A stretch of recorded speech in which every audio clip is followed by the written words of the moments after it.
Well, I've always been curious about how inorganic molecules could have given rise to living cells.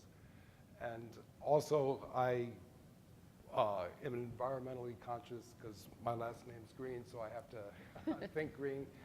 And so I've been interested in how we can preserve our water on Earth and keep it so that we can have water for drinking and whatever else we need in our daily lives to preserve the environment on Earth, specifically the water. So I got interested in different types of waters, hydrothermal waters, fresh water, surface water, rainwater, and how to tell how they're chemically different, what are the processes that mix them, and that's how I got into isotopes, specifically sulfur isotopes and the oxygen isotopes of water that are associated with hydrated minerals.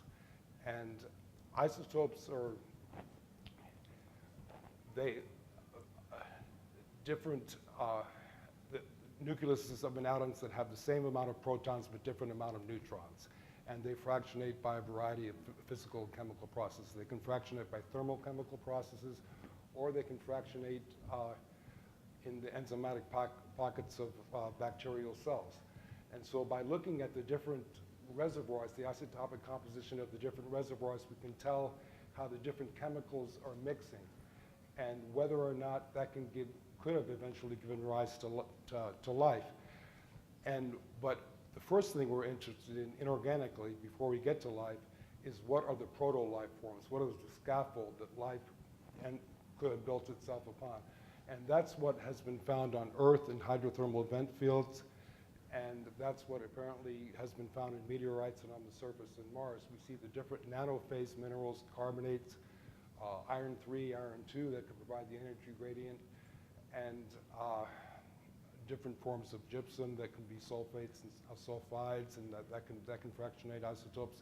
But it's the mixing of the different isotopic reservoirs from the time changes of the atmosphere over time to hydrothermal waters that specifically provide that buffer, that redox interface, which on the Earth is between the reducing hydrothermal waters that carry hydrogen and methane, and then the 30 seconds, Jim.